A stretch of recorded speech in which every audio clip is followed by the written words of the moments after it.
दादा नाव सांगा आपलं एकदा. आपलं नाव शिवनाथ जगन्नाथ कुटे, राहणार मोरेरा, तालुका जिल्हा संभाजीनगर. बरं ठीक आहे. आता आपण थोड्या वेळापूर्वी आपल्या हळदीच्या प्लॉट मधून आलो. हा तर आता हळदीचा प्लॉट बघितला आपण. आता ही बीस आहे. हम्म. आता बीस मध्ये आपण बघू शकता की ही जी मालाची क्वालिटी आहे. तर आता आपण ह्या प्लॉट मध्ये तर किती दिवसातून जी स्लरी बनवली आपण आता, तर किती दिवसातून आपण स्लरी वापरतो? याला एक 10 दिवसाला स्लरी देतो आपण. 10 दिवसातून एकदा. हा किती प्लॉट आहे हा? ठीक आहे, 10-12 गुंठ्याचा प्लॉट आहे. याला किती लिटर स्लरी देता? याला 5 लिटर सोडतो मी, कारण की याचे तर मग थोडं हे. म्हणजे दर 10व्या दिवशी देता. हा बरोबर. आणि आता थोड्या वेळापूर्वी आपण तुमच्या बंधूंचा एक प्लॉट बघितला. हा तर तिथं आता तुम्हीच आम्हाला दाखवलं. तर आता एकदा काय करा का आपल्या प्रेक्षकांना आहे ना, तुम्हीच एकदा स्लरी, आता तुम्ही किती वर्षापासून बीन्स लावताय? मी पार 25 वर्ष बीन्स लावतो. हा. माझं बीन्स हा म्हणजे हळद आणि बीन्स हे माझं एक हेच आहे, मोठंच प्रोजेक्ट आहे, बाकी दुसरं विषय जात नाही आपला. ओके. हा बीन्स बरं. हा सगळ्यात मोठा आपला हा, हे हा, आहे. हा. तर आता काय करा तुम्ही, आता आम्ही दाखवण्यापेक्षा किंवा आम्ही सांगण्यापेक्षा आता इथून माग तुम्ही केली जे बीस आणि आता स्लरी वापरायला सुरुवात केल्यापासून बीस, आता थोड्या वेळापूर्वी तुम्ही आम्हाला बोलले होते की आता प्लॉट मध्ये गेलो मी सांगतो की काय आम्ही प्रयोग केला आणि स्लरीमुळं काय फरक झाला. आता तुम्हीच दाखवा एकदा आम्हाला काय झालंय नाही, ते. तुमचं तर आता लोक मी बघितलं तुमचं सगळा हळदीचाच प्रोजेक्ट चालला. हो. हळदीला स्लरी सोडा, याला सोडा. हे बीन्स काही तुमच्या डोक्यात नाही. आमच्या हिशोबाने आमच्या याला सोडलं पाहिजे, याला काय फरक पडतो हे आपण याला ट्राय घेऊन पाहायला का त्या हळदीचं चाललं, पण बीन्स तुमची हिशेबी नाही, तुम्हाला बीन्स माहित बी नाही. बीन्स एक तुम्हाला काय हे सांगतो, याच्यात जे फुटवा निघतोय डायरेक्ट.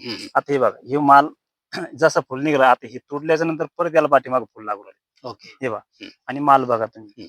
आता जिथं बी समजा तर हे तुरा निघला, पहिले काय व्हायचं, असं डायरेक्ट वेल निघायचा, असं वेलच निघायचं आणि मग पुढे असं पाठीमाग. पण आता जी वेल निघतो ना, आता डायरेक्ट याला मोर तुरास निघतो, हा तो पुरा सेटिंग मध्ये होतो. म्हणजे याची एवढे झाला प्रत्येक ठिकाणी तुम्ही बघा. हे बघा, माल लागताना बी बघा कसं झालंय बघा. हे बघा, म्हणजे वेलाच कमी झालं आणि नुसते फुटव्याच झालं. आता हे तुम्हाला दाखवतो फुटव्याची काही सिस्टीम आहे त्याच्यामध्ये. आता हे बघा, हे मालाचे तुम्ही येत येत. हा, आता हे पहा, हे तर एक निघलं. आता हे डायरेक्ट इथूनच निघणार आहे. हो. आता हे फुटवा डायरेक्ट असं म्हणजे निघला. आतापर्यंत इकडे शेंडा निघणार. बरोबर. हे जे सुरुवात खालून जे निघायचं ना, असं वेलच चालायचा आणि वेल होत होत तसा वर जायचा. पण आताच त्या सिस्टीमने आता हे इथं इथं सुद्धा फोटो निघला तर बुडाला बी माल लागला. हे मध्येच असा फोटो निघला, इकडे माल लागला. म्हणजे असे फुटवे, आता हे काही काही फुटवे मोडून चालले. हे बघा, हे असे फुटवे. आता हे तर मध्ये हे बघा, हे आता हे असे डायरेक्ट तुला निघू राहिला पाठीमाग सेटिंग. पण आता हे जे तुम्ही आता दाखवलं की पहिला शेंडा चालायचा, आता ह्या वर्षी डायरेक्टली फुटवे निघताय, तिथंच माल निघतोय, म्हणजे माल सेटिंग होतोय, माल पुरा 100% पुरा सेटिंग होतो. ओके. तर आता त्याला जे 10 फुले 10 शेंगा लागणार. मग इथून माग जे बीज करायचो आपण, तर आता ते ऍव्हरेज आणि ह्या वर्षीच ऍव्हरेज याच्यात तुम्हाला काय वाटेल आता, म्हणजे किती ऍव्हरेजचा फरक पडेल? ऍव्हरेज आता हे आता लोक तर आपलं एवढ्या 10 गुंठ्याची कमी निघत आहे, प्रत्येकाला थोडं 2 ते 2.5 क्विंटल माल निघा आणि वाढतच चालला माल. हा, आणि आता सगळ्यात महत्वाचा हा जो एवढा माल दिसतोय आता 20, ओके, आता याचे तोडे किती झाले? ते आता 11वा तोडा चालू आहे. 11वा तोडा. आता जनरली 5 किंवा 6 तोडे झाले तर लोक म्हणतात की आता मालच राहिला, म्हणजे मालच दिसत नाही. नाही, मालच दिसत नाही. बरोबर. ठीक आहे. आता याच्यामध्ये तुम्हाला खर्चामध्ये ज्यावेळेस आता ह्या वर्षीचा खर्च आणि इथून मागचा खर्च याच्यात किती फरक वाटला? खर्च आता तो जो खर्च चालणार आहे, पण उत्पन्न जे तेच राहत होतं ना. बरोबर. पण अशी ही जी पद्धती नाही, ही आता लोक 25 वर्षात नाही दिसली. ही अशी डायरेक्ट तुराच निघणार आणि तितकाच पुरा माल लागणार. हे आता लोक नाही झालं असं. बरं, आता इथं आजूबाजूला बीन्सचे किती प्लॉट आहे?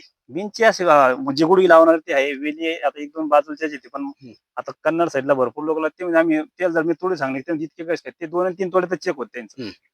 म्हणजे 20 आता हे आपण तोडे त्याची कमीत कमी 25-30 पर्यंत तोडे जाणार आहे 30च्या मोर. ओके. आणि माल बी आहे या वर्षी कसा दिसू राहतो, सारखा माल आहे. म्हणजे असं कमी जादा व्हायचा पाहिला ना, तसं नाही. आता जसं सारखं चालू आहे, ही खाली बुडापासून सेटिंग पुन्हा सुरू झाली. म्हणजे वरला तोडीत नाही तरी खाली माल चालून माल. हे बघा तुम्ही, आता ही तुऱ्याची बघा, हे आम्ही याला निघणारा इथूनच निघू राहिला, याला ते माल निघू राहिला. आधी टोटल सेटिंग लागणार. म्हणजे असे शेंगाची आहे ना तुम्हाला, हे बघा आता ही इतकं लागेल, हे टोटल तितकाच माल लागला. नाही तर पहिल्या एक एक शेंगा लागायची मोकळ्या, एक एक असे लागणार आहे. आता असे तुरे लागणार, पुरत माल तसा लागतो. तर आता गावात तुमच्या मित्र किंवा तुमचे भावकी आता सगळ्यांचेच प्लॉट आहे, प्लॉट आता कोण नाही, त्यांना बघितलं मी, त्यांना नाही लावलं. आता हे जे तुम्ही मला आज दाखवलंय हम्म. की ह्या वर्षी तुम्ही स्लरी सुरू केली ह्या हा, प्लॉटला, हा. बरोबर? याच्या अगोदर पण हा प्रयोग झालाय तुमचा. ते झाला, पण ते थोडं याच्यात फेल हा. गेला ते, कारण ते आळी जास्त होती, बरोबर? आळी हा. आल्यामुळे ते कळालं नाही काय हा. म्हणून त्याच्यात. बरं आता ही जे तुम्ही दाखवताय का इथं फुटवे निघताय अशी सिटिंग होती, हम्म. तर मग गावात आता असा एखादा प्लॉट आहे का ही कंडिशन अशी तिथं त्या प्लॉट आहे का अशा पद्धतीनं फुटवे निघताय आणि अशी सेटिंग होती? नाही एक तरी प्लॉट आहे की इथं नाही, गावात? इथं नाही, ह्यो फक्त पहिला प्लॉट आहे असा. हा. ह्यो पण मीच केलाय पहिला, म्हणजे हा पोयाच्या अगोदर तीन लावले, ते तसं फक्त आळीमुळे गेला. हम्म. आणि हा पहिला प्लॉट आहे आता. बर. आणि आता याला तुम्ही स्लरी किती दिवसातून देता? 10 10 दिवसातून दिवस- एकदा 10 5 लिटर, 5 लिटर म्हणजे दर 10व्या दिवशी 10 देतात. दिवशी. ओके. आणि 2 महिन्याचं चालू आहे, सुरुवातीपासूनच एक चालू येईल, आणि 4 महिने ते 5 महिने प्लॉट चालणार आहे, म्हणजे 5 महिने रेग्युलर चालणार आहे. बरं आता भाजीवाल्यांचं, भाजीपाला जे शेतकरी आहे, त्यांच्यासाठी काय सांगू इच्छित आहे एखादं? हे तुम्हाला सांगतो, वाल, टमाटा, हे जे फुलाची येणारे माल आहे, हम्म. वांगी असन, याला तर एक नंबर रिझल्ट आहे. तुम्ही हळदीचं सांगितलं बसले, हम्म. तुमच्याकडे तिकडे हळद असल्यामुळे तुम्हाला ते हळदीचं सांगणे. पण हे आमच्या नाही हे पीक आहे. आपली स्लरी जी आहे, हा. आज केळीवाले असतील, हा. म्हणजे ज्या जिल्ह्यात जे पीक आहे हा. तिथं वापरणारे आहे. पण ते पण- लोकांच्या ते डोक्यात काय झालं, हो. काही अद्रकीला वापरून हळदीला हो, वापरा, हो. हळदी. पण आपण विचारच नाही केला, आपण याला सुरू केलं. नाही आणि आणखी लोकांचं एक काय असतं की पीक सुरुवातीला स्लरी वापरायची असं बऱ्याच लोकांचं म्हणणं असतं. नाही, सुरुवातीचं स्लरीचं नाही, ही ज्या टायमाला वापरणार त्या टायमाला त्याचं ते काम करणार ना. म्हणजे जसं तुम्ही हा. वाढीच्या काळात वापरली तर वाढीसाठी काम वाढीचं करेल, काम सेटिंगच्या काळात वापरली, फुलाच्या हा. काळात वापरली फुलासाठी, फुलाचं साईजच्या काळात वापरली तर साईजसाठी काम साईजचं करणार. काम करणार. म्हणजे थोडक्यात जोपर्यंत तुम्ही पिकाला पाणी देणार आहे तोपर्यंत तुम्ही केव्हाही स्लरी सुरू करू शकता, केव्हा करू शकतो. बरोबर? हा. ओके.